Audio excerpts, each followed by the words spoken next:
Hello, guys. Welcome. Happy Friday. We are back. It is so good to see your smiling faces. Good to see you guys. Oh my gosh. We're already up to like number 19. You guys are amazing. You're rock stars. Today is the continuation of the Kody Brown interview that he did during season 19, which is why it's so relevant to today. It's super eye-opening. And this is far from over because as we've been going, we have more questions that we have to dive into, but let's just let Kody's word vomit speak for itself. Where we left off, and here I want to make this note again because we did this last night, but I think it's important to kind of just set the tone. Basically, where are we? We are at this is when Kody's interview took place. It was November 1st of 2023. And this was 3 weeks after Christine got married. Okay, this interview. It was also right around the time of that snow fight or whatever outside, that little square shovel of snow that Kody and Robin were having a fight. It was also right before he helped pack up Mary's stuff and move her away. And he's still at this point trying to reconcile with Janelle, but Janelle's not having any of it. And obviously this is 4 months before the passing of Garrison. So just to put things into perspective, okay? Hi, you guys. Yeah, so if you haven't seen part 1, definitely check that out on my channel. It's the video before this one. And let's continue. Where we left off yesterday was Kody was just getting into his Diesel jeans, his diesel jeans model wife, and he was starting to talk about Robin. So that is where we're picking up. It was a fitting time to leave yesterday, but that's where we're picking up today. Okay, so are you guys ready? Let's start this thing. Until her death. My dad's family was not necessarily happy, but my dad died with 3 wives. But he didn't start his polygamy until he was nearly my age. I guess that there was some time ago at the beginning of the TV program, when other people would have looked at you and thought that you were a success. And you may have thought you were a success yourself at the time. Oh, I thought I was a total success. I have a diesel jeans model coming into my family in 2010. And I thought that was the biggest validation. She had other people in our church interested in her. She had offers from other people to marry her. And she absolutely believed in plural marriage, and she absolutely believed in me. She believed in her faith. Now I got to stop here. What's interesting, Kody already is pissing me off. So they're asking him about success in polygamy, right? And Kody doesn't talk about the success being married to 3 women for 20 years. His ultimate version of success is having a diesel jeans model who still wanted him. That in itself is nauseating.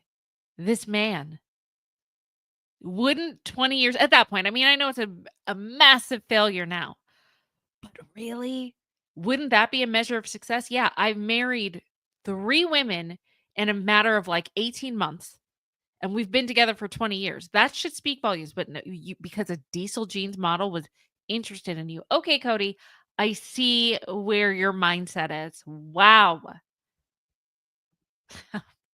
And she came into our family with great hopes that in her mind now, I don't want to speak for her because she's not here and I don't want her to have to be interviewed, but I believe that she feels like she was naive. She's almost embarrassed by how naive she was when she came in our family. No, she's not opposed. Imagine making $206,000 You know what? That's a what we're month gonna with do. an We're just online gonna pause store it so we don't without having any. And she. Okay, let me tap it back about Robin being embarrassed. Success yourself at the time. Oh, I thought I was a total success. I have a diesel jeans model coming into my family in 2010. And I thought that was the biggest validation. She had other people in our church interested in her. She had offers from other people to marry her. And she absolutely believed in plural marriage, and she absolutely believed in me. She believed in our faith, and she came into our family with great hopes, that in her mind now, I don't want to speak for her because she's not here, and I don't want her have to be interviewed. But I believe that she feels like she was naive. She's almost embarrassed by how naive she was when she came in our family. Now, she's not opposed to the lifestyle. She always pushed me to fix things. I had a wife who kicked me out of the house, and she says, "You go sleep on that couch. You get in her face. You tell her you love her. You get back with it." I'm like, "I'm not doing that. That's the walk of shame." Like, she can ask me to come back. And she was always supportive of the relationship. She wanted me to push to have it go through, but she wasn't ready to see it dissolve. And I think I just came to a point where I was like cynical enough to go, this is going. I came to the point where I felt like the lifestyle was going to kill me. Yeah. I'm just curious, if you had to do it all over again, would you do polygamy all over again? Or was it so detrimental to whatever that you would go like, man, if I do it over again, knowing what I know now, I wouldn't touch polygamy with a 10-foot pole? Listen, I got these beautiful kids out of this situation. I mean, I can't help. Here's the thing. I was going through some dark times in the past 3 years, as our family began to unravel. And I was going, I wish I'd have never done this. But you go a little bit farther into it and you're like, wait a second, if I'd have never done this, I wouldn't have her, I wouldn't have them, I wouldn't have him, my kids. That's an impossible question, and it's a paradox. And I think plural marriage is a paradox because, listen, if you were to ask me, is plural marriage or polygamy good for society? I'm going to tell you it has to be. And because you're never going to stop it. And the reason you're never going to stop it is because there's two things going on. Men are polygynists. We want to have one more woman, no matter how programmed we are for monogamy. And women are, what's the word? It's a word that's slipping my mind, where she wants a better man than the man she's got. You guys would know the word. And so they're looking for a better man. And so you're always going, as long as you have hypergamy, that's the word. As long as you have polygamy, you'll have hypergamy. And as long as you have hypergamy, you're going to have polygamy. I didn't know the word hypergamy. We learned something tonight. And I don't want to get into this because it's a very sexist word. But, everybody makes jokes about men and their wandering eyes. Everybody makes a joke about that. And the strongest monogamists still go, "Ooh, hubba hubba," when a good looking woman goes by. There's still a biological nature, and it's all been proven out, as far as I can tell accurately, by modern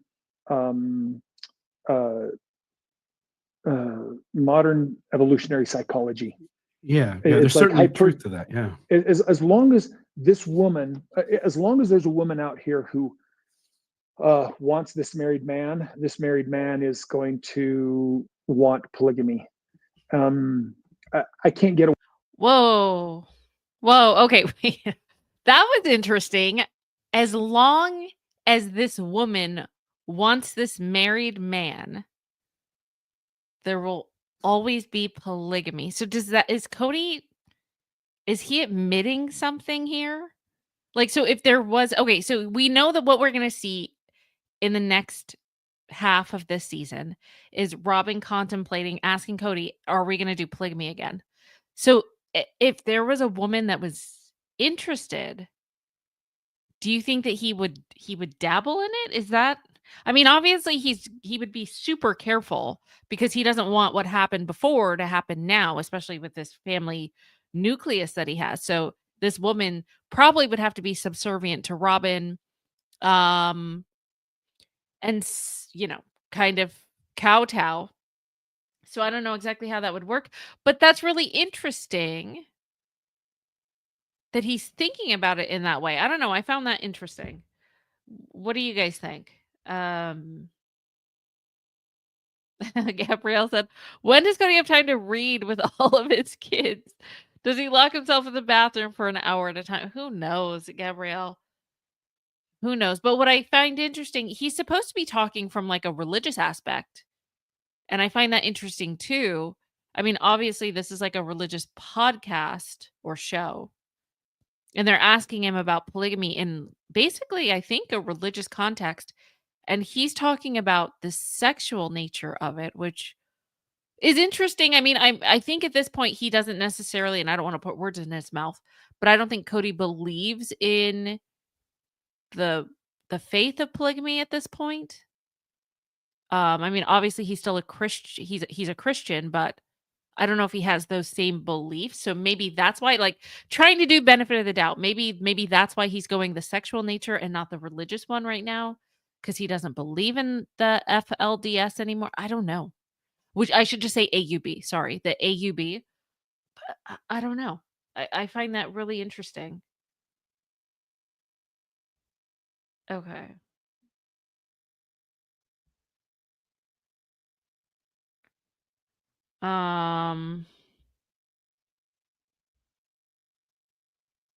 Okay. Let's keep going. Away from it there because nature endorses it. And I'm not going against the book, the Doctrine and Covenants in section 132. I've had 3 years of hell as I've unraveled my polygamy, but I still support those people trying to do it.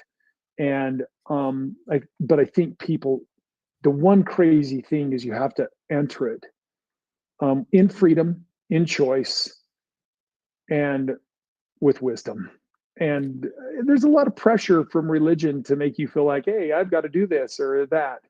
Or that's what I wanted to ask you, Kody. That's what I wanted to ask you, because that's the overlay. And I know Bill has a question he got from a listener that he'll approach you about when he thinks the time is right. But this whole idea about the freedom to choose, do I understand it correctly that the religious belief based on 132, and it was in early Mormonism, you know, it isn't anymore. And I mean that in the official Church of Jesus Christ of Latter-day Saints, you know, exactly, with Russell M. Nelson being the president, that church. Prophet, seer, and revelator too, RFM. Oh, yes. Yes. Okay. Thank you. Do you believe, or have you believed, that entering into a polygamous relationship for the man and the women is something that is necessary for exaltation? And if so, does that enter into the equation of affecting the freedom of choice of those involved? Okay, so let's go back to this. You have to determine with that whether or not Joseph Smith was a prophet or Brigham Young or whoever invented, because there's some theories out there that it wasn't even Joseph Smith who. Yeah. Oh, yeah. We're crystal clear on those other theories. So. Yeah. Okay. So let's go back and let's just assume that Joseph Smith actually verbally repeated over and over section 132, and he had this magnificent experience and that it actually happened. And I'm not saying it didn't. I'm saying I wasn't there and I don't know. And there's so many people who are part of a faith, and I was part of a faith that for me in so many ways was fabulous and wonderful. And it brought me to this point that I'm now with all these beautiful children, with all this life experience that if I look back on with the right attitude, I'm really glad I did this with the right attitude. But you're talking to a guy who's been humbled through 3 years of hell and now has gone, oh gosh, you know what? This was hard this 3 years, but man, didn't we do something really cool? So no, I'm not going on section 132. I'm not going on Joseph Smith about plural marriage. I'm saying nature backs this, and I don't want to get weird about it. And maybe Christianity backs only monogamy, and I can support that. The issue for any of these relationships, for any relationship, I think in society is choice. I'm talking to you. Okay, so that makes sense. So he answered my question. Basically, he is thinking of it just from a biological point of view. So he answered that. So I just want to reiterate, I'm going to back off on that. That makes sense, what he's saying. Okay, let's keep going. You guys, because I chose to. Bill, you and I are buddies because we choose to be, or we're not buddies because we don't choose to be. As a marketing consultant, there's no better way to stay connected with your clients and leads than with HoneyBook. So for real, with HoneyBook, investing in client husband and wife get married, and our culture, modern Christian Sorry. America, from sometime around 17 whatever, or Plymouth Rock 16 whatever, we've been this monogamous culture that says a husband and wife. Well, you know what really sucks is if you marry the wrong person and you can't get out of that mess. Or if you marry the right person, they change drastically and you can't get out of that mess. Modern society right now, men and women can make the same amount of money. You don't need to be behind a plow, so you don't need a lot of muscle to be very, very successful in modern society. So men and women, sadly, don't need each other. Considering myself still Christian with an open mind, I'm like going, yeah, Jesus says the man isn't without the woman, the woman isn't without the man, but having been divorced, I'm like going, wow, I wouldn't want to keep that woman in this mess with me, and I sure as hell don't want to be in that mess with her. Yeah, 1 Corinthians 11:11. But by the way, Kody, am I sensing from you that you are somewhat ambivalent now on whether you believe Section 132 was actually a revelation to Joseph Smith from God? I wasn't there. That sounds ambivalent. And it is ambivalence. I got so many friends that are LDS and very devoted to it. I have more friends who are ex-LDS and have a lot of criticism for it. And I'm going, you know what? Pick your medicine, because these things, if they lead you to enlightenment and blessings, and I got a dear friend who would have been a piece of doo-doo if he wouldn't have been just buried in Mormonism. Mormonism gave him so much goodness. And I have the deepest respect for him, what he's done with his family and everything. But I'm convinced it is because he chose to be a good Mormon, a good Latter-day Saint, and so I'm like, what ends well, all is well that ends well. And, there might be people going to the grave and it's just a dirt nap and well, they're not even going to be surprised because they won't care if they're not resurrected. But I almost it's not Occam's razor, it's Pascal's wager. Pascal's wager says, was my life good being a good, honest Christian and living the gospel? Yeah. So I'd rather live the gospel at the risk that it's all a lie and have this great gospel-oriented life than to not. And so I look at it, and I've been through some fires, emotionally and stuff like that. And I don't like the pressure that is put on by church leaders and by church neighbors. God, nothing worse than having a good Latter-day Saint as your neighbor if you're a mediocre Latter-day Saint. It's just hell, constant judgment. Or being a good fundamentalist Mormon trying to keep your family together while you're being judged by another better than you Mormon fundamentalist. The pressure from the culture comes in so much that it doesn't seem very redeeming. And I'd rather just hang my hat on the Messiah, Jesus, and go, hey, salvation through Jesus Christ. And I think a lot of Mormon fundamentalists would say, well, that's the easy way out. I'm like, whatever, dude. I'm broken. I'm a broken person, and I need a Messiah. That's what Jesus said, that this is supposed to be the easy way out. Take upon you my yoke, for my yoke is easy and my burden is light. I thought that was what Jesus said. Dude, you know what? You're convincing me. Can I ask one more question, Bill? Go ahead. I apologize. If I answered that question right, then keep going. Yeah. Okay, Kody. I talked to you on the phone for approaching an hour last Monday because I like to talk to guests before they come on the show. I'd never spoken with you. I'd certainly seen the program a couple of times, so I'm far from being an expert on the series. And you'd never heard of me, but you went out of your way in your busy schedule to text back and forth. And you remember what happened. I'm just letting the audience know. And it wouldn't work in the morning. Notes. Like and it was till the afternoon. And then, I called and then you said 10 more minutes, but you were very responsive. Or I remember you texted me in the morning and saying that you were going to be working on the television set that day. And then I texted you back and said, I think that when you say you're working on the television set, it means something different than if I said it. Yeah. And so No, we finally contacted with each other. We had this very nice, pleasant conversation. You were very engaging.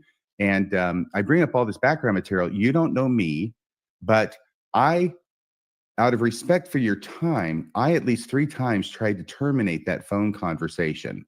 You must have been aware of that. And yet you kept going. Now, it wasn't just you talking about yourself. I mentioned something about my family. you had something to share. You And had my a daughter who story you doesn't were speak to telling me. Yeah. Yeah, and my Yeah, you daughter were who telling doesn't your speak to story. me also talked Yeah. about, I know that you're going through a rough patch because I read People magazine online about the fact that you're down to 1 wife apparently, and that the other 3 have flown the coop or whatever it is they've done in the last 3 years or so. And you're down to Robin with a Y, and she's the most recent of your wives. And so you've been through, I think you said 3 divorces in 3 years. And I said, yeah, I've been through, 2 divorces and a failed engagement as well. But you expressed an interest in what I had to say. And I kept trying to stop it because the story kept becoming more and more elaborate. And I was aware of this fact. I remember you kept going, oh gosh, there's more. This needs more background. Hold on. I know it needs more my background. beer Otherwise, you while can't I give you understand it. more background. Oh, sorry, not beer. Hold my soda. Go. But my experience with you, and by the way, and then finally when you got off the call, it was because you said you had to go to a meeting, and I realized that you had given me all the time that you had between this engagement and this engagement. And I just thought, what a nice fellow.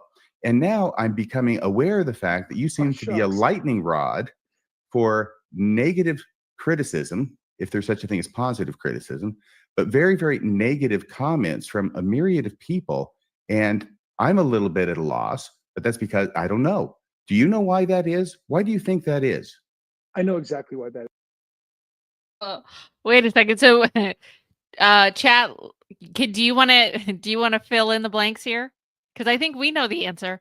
It's because if he hasn't watched the show, that's why you're not going to know where the ire comes from. You got to watch the show. And I think anyone would be, I mean, even his own sister, Cody's own sister was pissed at him. And she only saw 1 episode ever. And she couldn't believe it. So that's why. That's why, because I think he's admitted he's never seen the show. Well, that would be that would be my answer. I'm just saying. All right, but now we need to hear Cody's answer. Let's see what he says. That is. The only way I had credibility when I came out public as a polygamist was because my wives were backing me up, saying I was a great guy and that we were worth it together as a family and that I was a good father and husband, yada, yada, yada. All my sins were covered by a cloak of charity from these ladies. When they left or I left or whatever, our breakup happened. Now all of a sudden we no longer cover each other's sins with a cloak of charity. And my public persona has become what I would consider personally that I'm the heel of the show. Unfairly, I think Robin, my current wife, my only wife now, has become the heel of the show also because of for the same reason. From the very beginning, the first season ends with Rob and I having a wedding and going on a honeymoon. While I'm on my honeymoon, that sacred loneliness that my first 3 wives had was invited out by our experience being public, where they had always had other women they associated with that we kind of complained to each other. They never had a public venue to say, I'm jealous that he's gone on a honeymoon. While my 4th wife and I were gone on a honeymoon that my other wives all got, they criticized. Wait. What do you mean all his wives got the same honeymoon or No.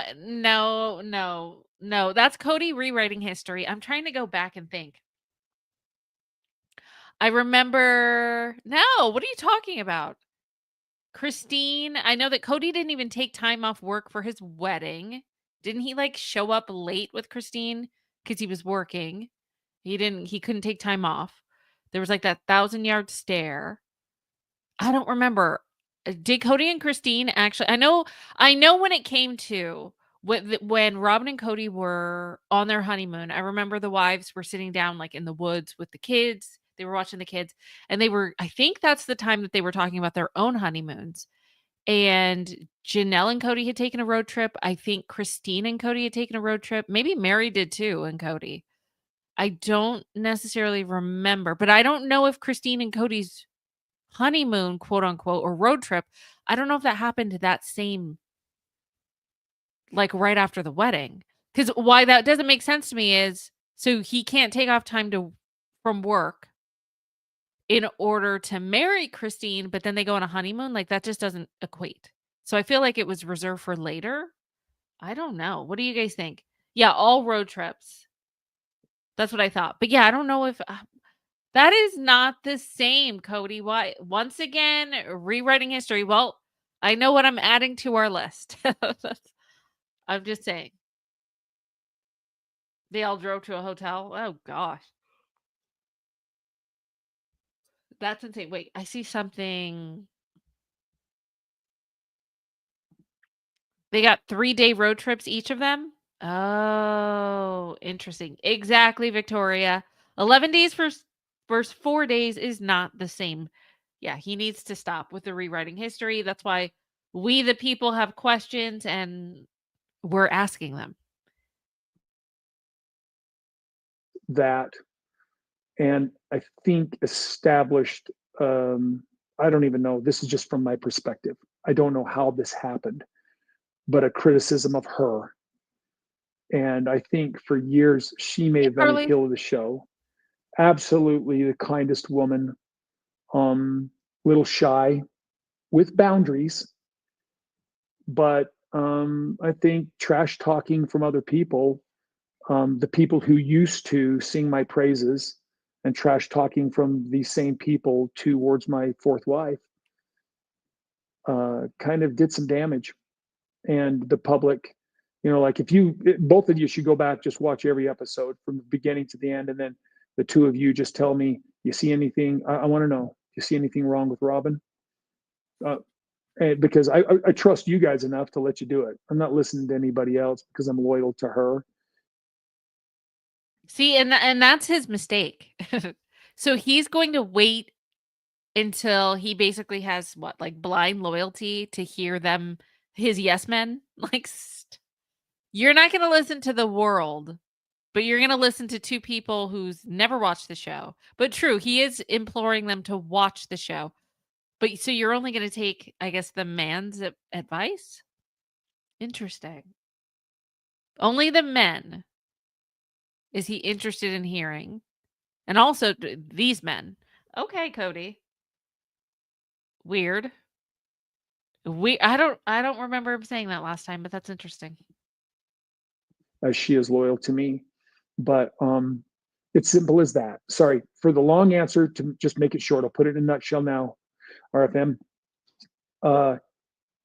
We were backing each other, and now we're not. And now it's just a big trash talk. He did this, this, and this, and this. He changed. He did whatever. Sure, I changed. Yeah, a lot has happened. And so I said, the fool blames everybody else, and the wise man blames himself, and the stoic doesn't lay blame. I wish there was just more stoicism and just say, this is just the way it ended, or the way it worked out. Would instead you ever of laying blame. Would you ever take another? I'm going to ask.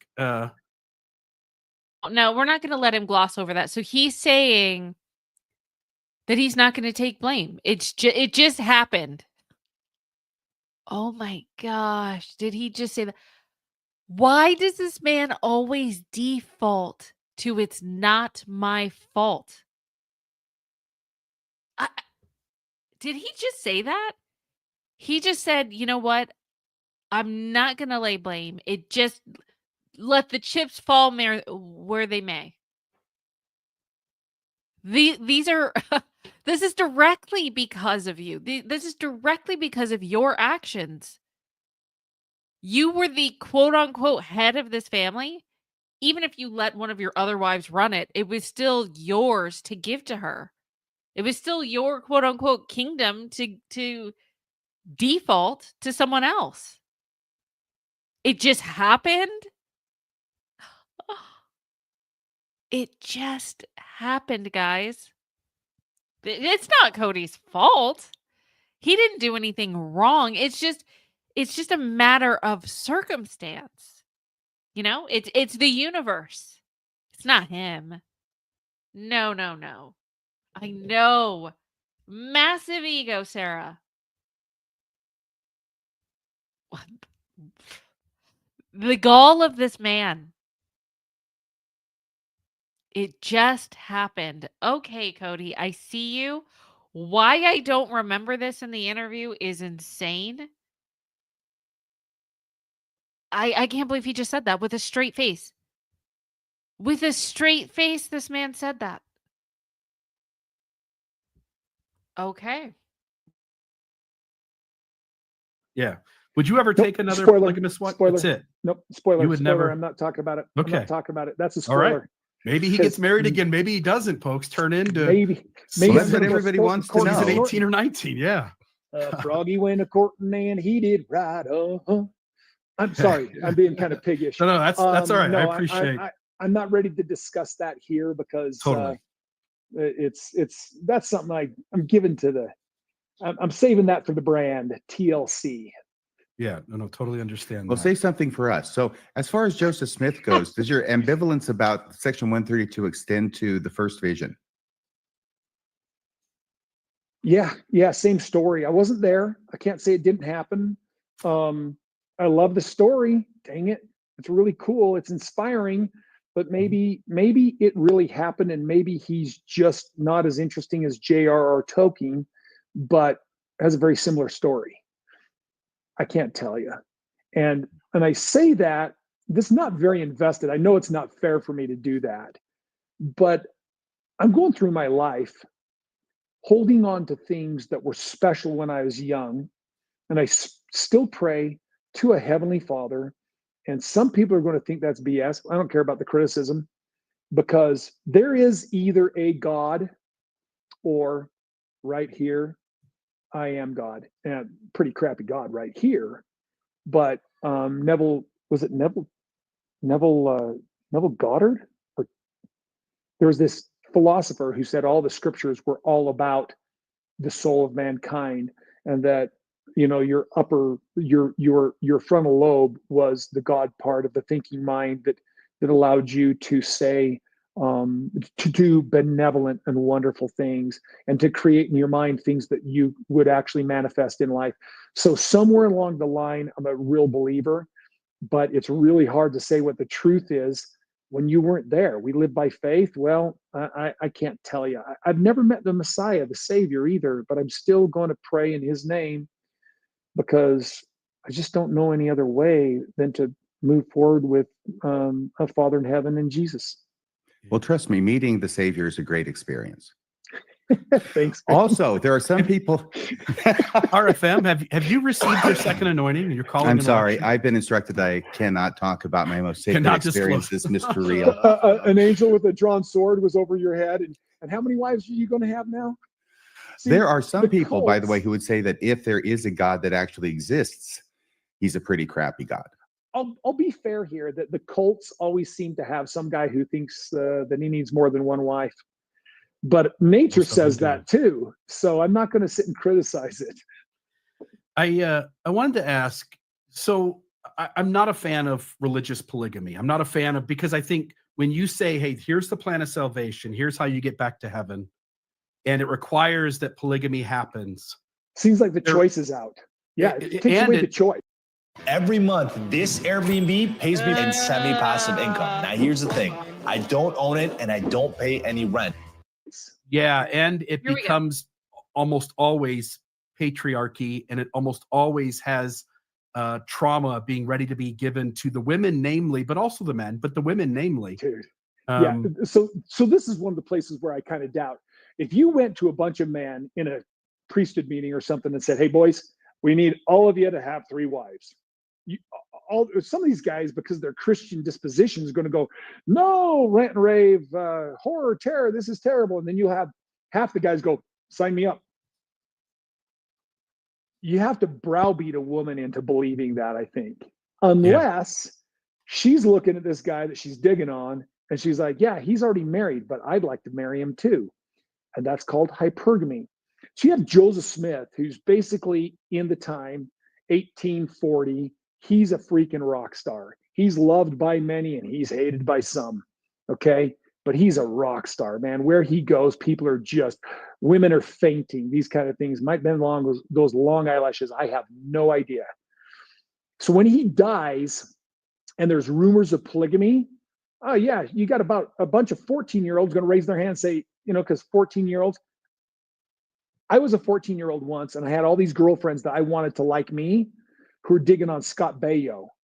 You know what I'm saying?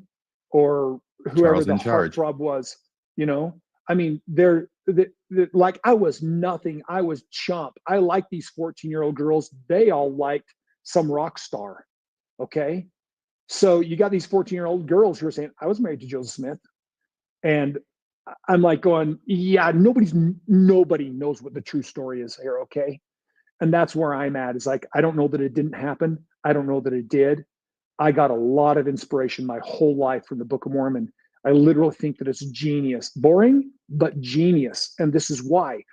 Because there's so many factors in it, even in Joseph Smith's life. You can go back and you can time it with, if you go to a Torah, a Jewish calendar, and you can find Joseph Smith's birthday is literally of 1805, is literally the day where not rabbinical, but Hasidic Jews, I'm not really sure, would light the candle on the menorah, the seventh candle. The seventh heavenly messenger's birthday was on December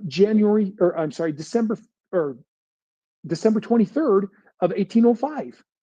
I'm like, So you're saying that whoa. they were celebrating Hanukkah then?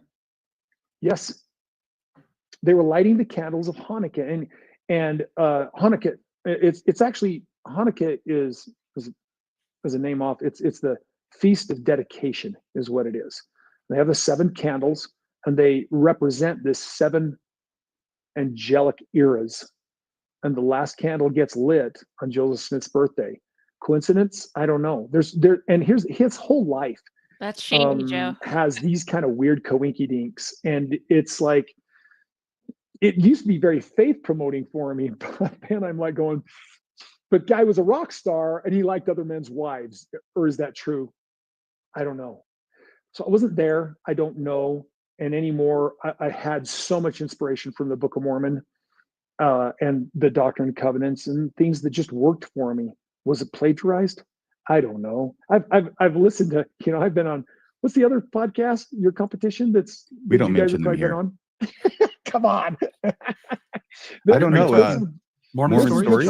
John Dehlin? Is John Dehlin, yeah. Yeah. And frankly, one of my best friends from high school was his mission companion. Oh, really? Dish.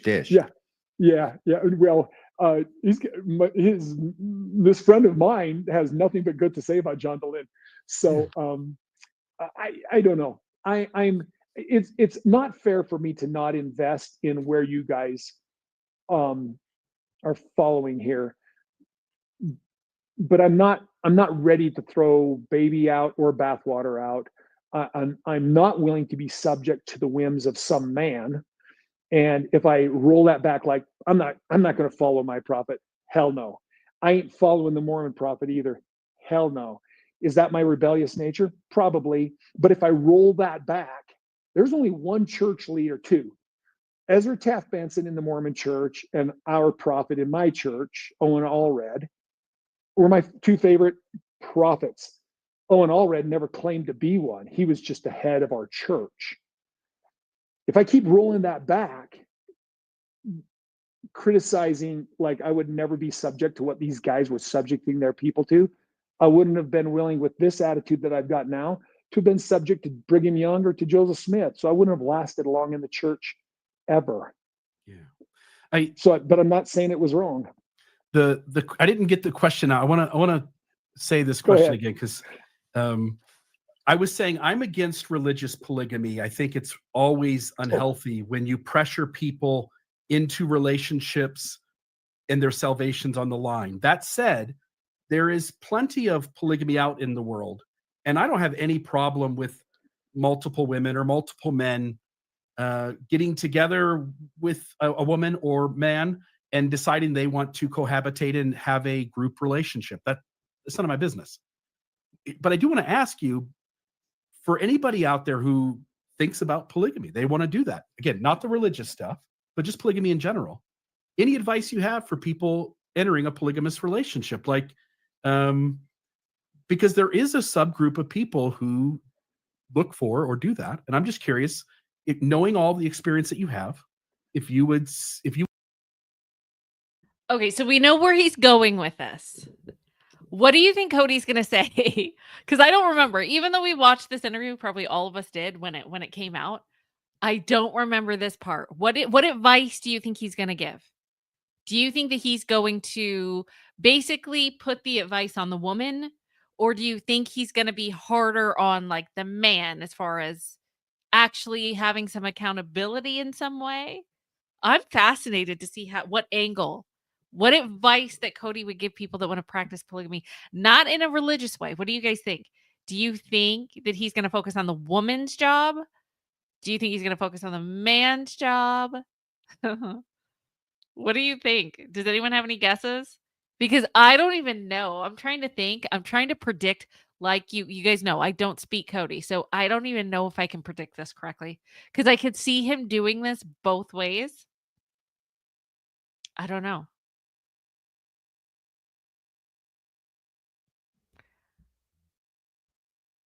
Definitely the woman's job. Okay, so you think he's going to more harp on what the women need to do? Penny's over it. She's done. She's really she doesn't want to hear his advice. That is some I can feel your energy, Penny, through the screen. Okay, so Princess is blaming the woman.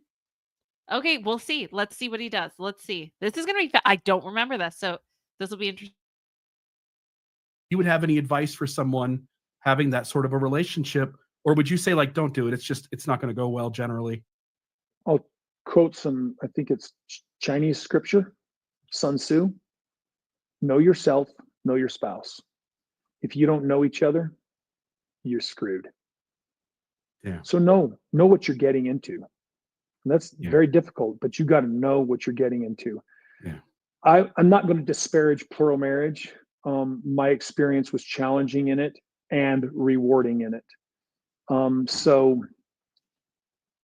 I'm not going to sit here and I want to disparage it because I want to blame plural marriage for my failures, not me for my failures, but it is what happened. And there are successful polygamists who go to their grave with a family or wives that love them.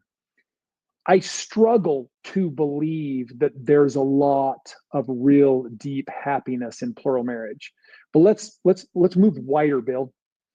No, I'm not a fan of a religion that says this is required of you or you'll whatever you don't get to heaven or however it is. I'm bothered by that because I think that men were going, yeah, sign me up, whereas the women were being told that they wouldn't make it if they didn't do it. That's not fair. But I will say in plural marriage where people are choosing to be in it and they're wise about how they do it, then maybe it's a blessing to them because there are those places where a woman's like, I love my husband and I love my best friend. And her best friend says, I love that woman's husband.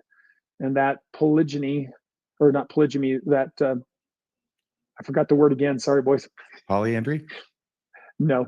Hypergamy. Hypergamy. Yeah, Hypergamy. that's going to There we happen. go. You get a guy who's high performance, great guy, treats his wife like a queen.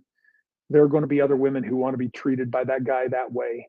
And I kind of feel like that's how my family came together, at least a little bit, where I had a couple of wives that came into the family saying, I like what's going on here. I want to be part of it. Yeah. I want to ask a couple questions here about your religious faith. And you seem to have indicated that you aren't convinced that Joseph Smith was married to girls, underage, under the age of 18. Let's just say I catch the vomit in the back of my throat. Yeah. Yeah, and I'm not saying that he didn't or that he did, but I think he did. Yeah. Let's do that. I got a problem.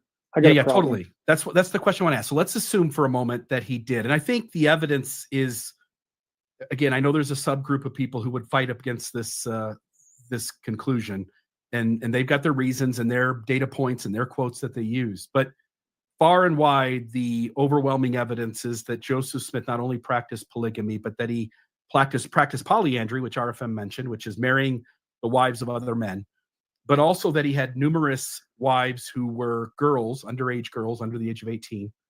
And let's just assume for a moment that's true. So a friend of our program, a follower of our program, said, ask Kody this question. And so I'm just going to read it.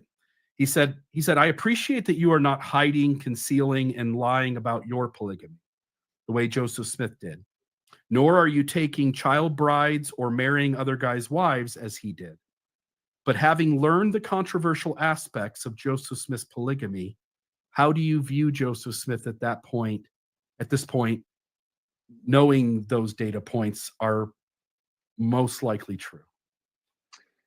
I don't like being a Mormon apologist, and it really requires sort of a spiritual rejection and an embracing of only the intellectual to say he was basically self-aggrandizing, or I have to actually say it looks like self-aggrandizement. Now, I have friends, Mormon apologists, who say Joseph restored the gospel and he brought the Book of Mormon forth, and then fell like King David, fell for the women. And women being hypergamous, Joseph Smith was the coolest guy in town.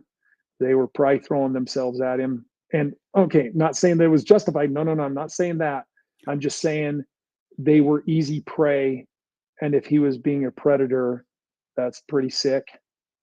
Thanks and for the judgment lies on whether there's some way that maybe God ordained it in the sense that, hey, in Ireland at the same time, in Ireland, you get some 30-year-old rich guy who couldn't get his own woman. Her parents would give her to him and say, yeah, marry him. But Joseph Smith was doing this stuff. If he was doing this stuff, he was doing it in secret, nefariously. And when I see a 14-year-old girl, I see a child. Maybe sometimes they have the woman's body, but they're a child.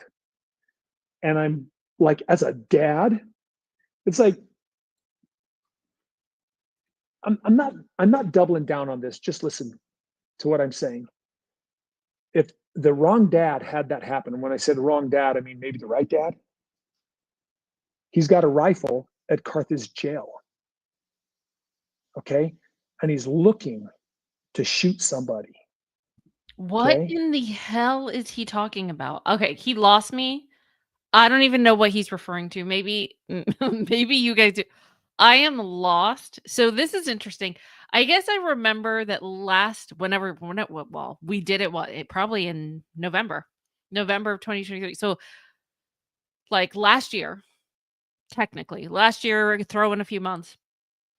I definitely highly curated this so that there were only certain segments that we watched. But yeah, it is weird.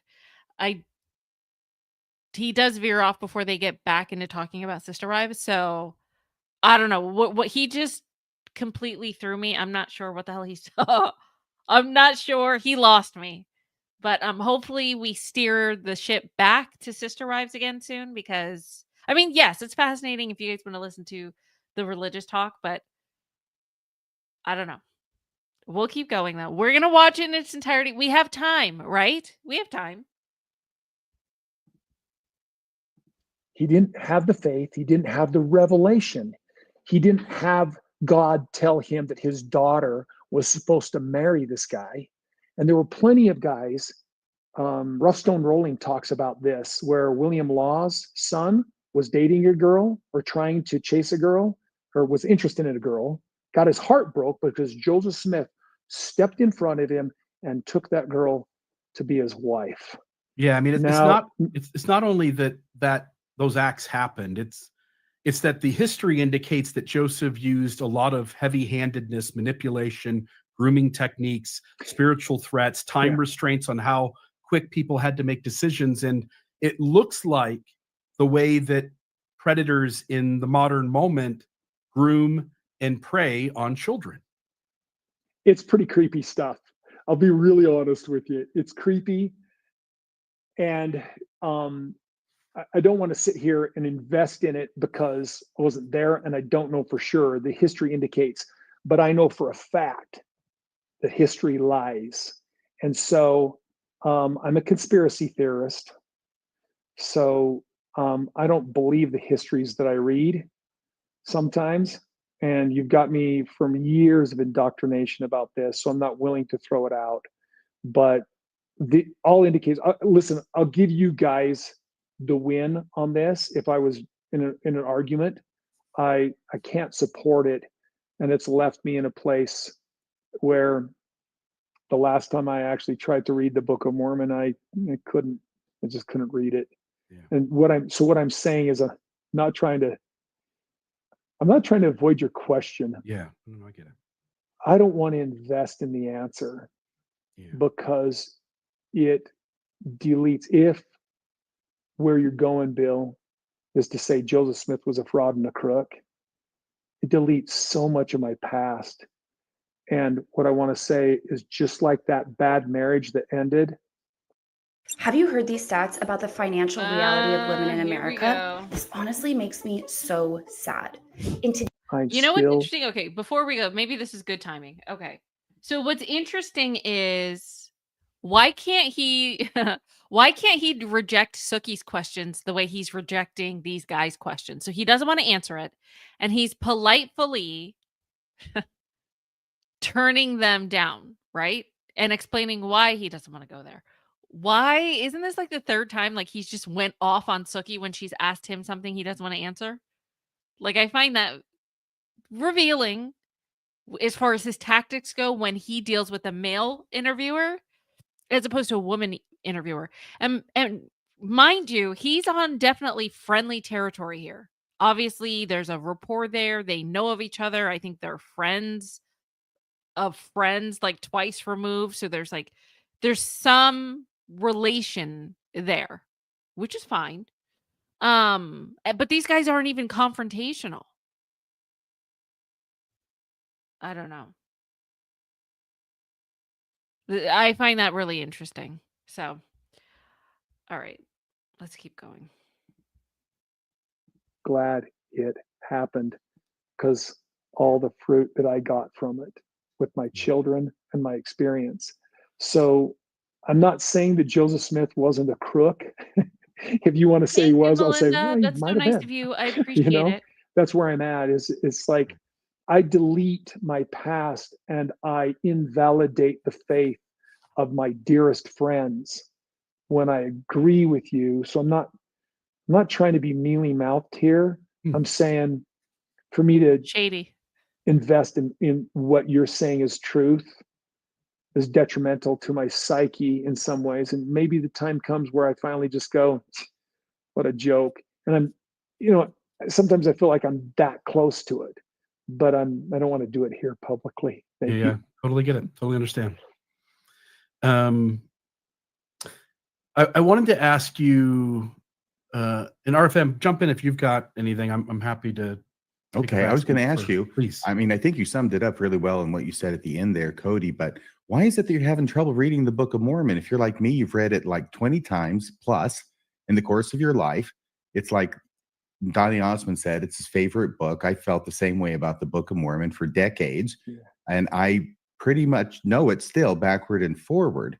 Why would that be difficult for you to read? That's the first part of the compound question. And the second part is, do you have the same problem reading the Bible? And if not, why not? The Bible contextually is a literary work common in the entire world. Most the entire world. Same kind of stories go along with the Book of Mormon. A little less creepy stuff, but maybe, I'm sorry, I take that back. What I meant to say was similar.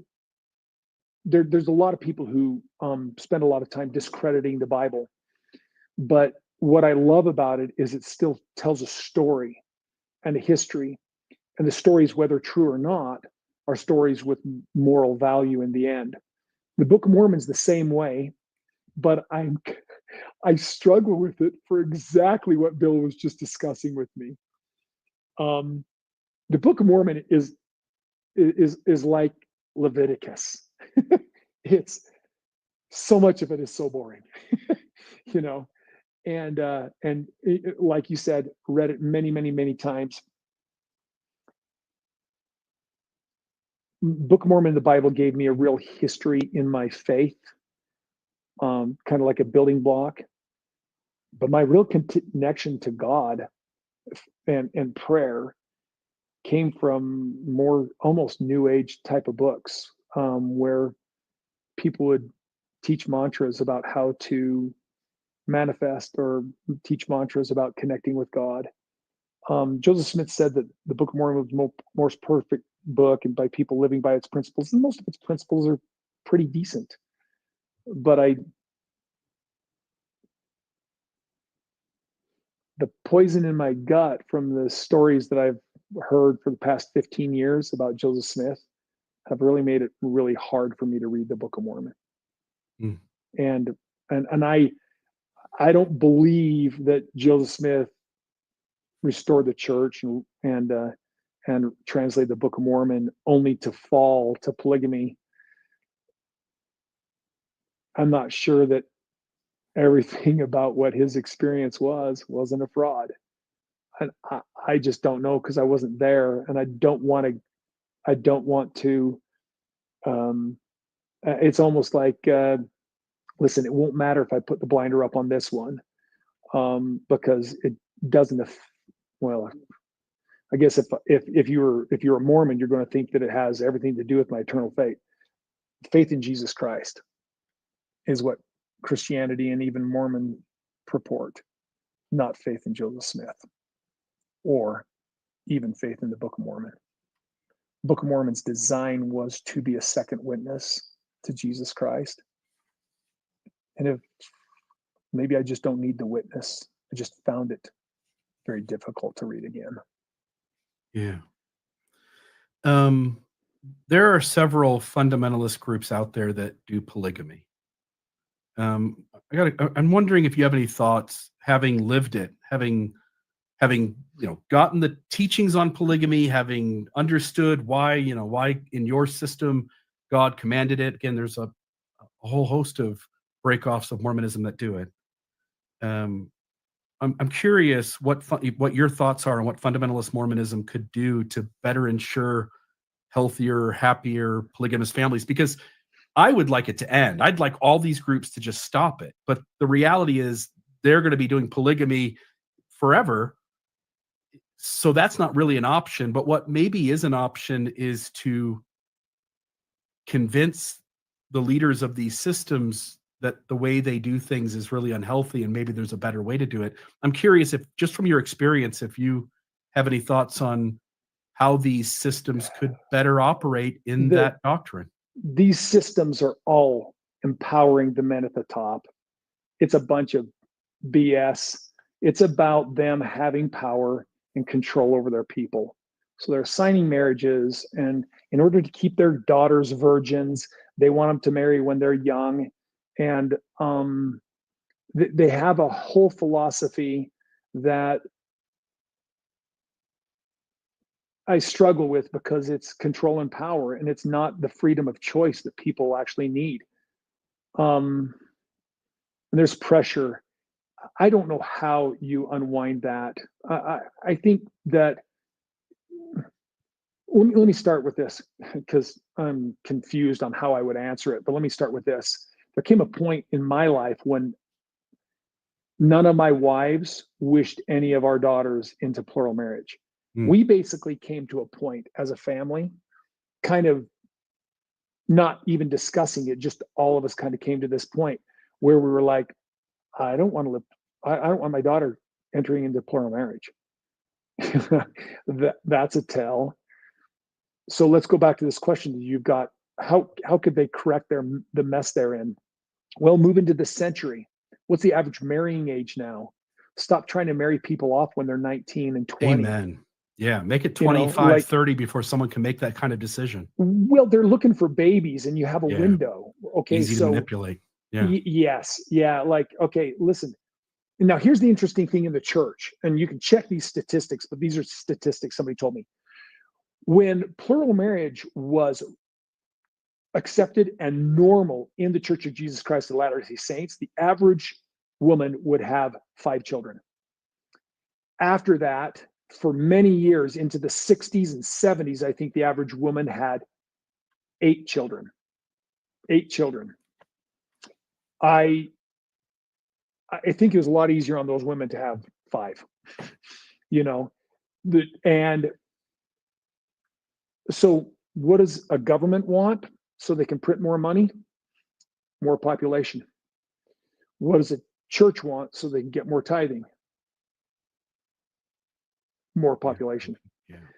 So they're perpetuating, because, you know, a birthing window for most women is, you know, like, let's let them at least be adults. So we got 20 to 40. We got 20 years. They're trying to warm bodies are not machines that can only make money. A famous song, a favorite band of mine, Live. Well, good women are not machines that can only make babies.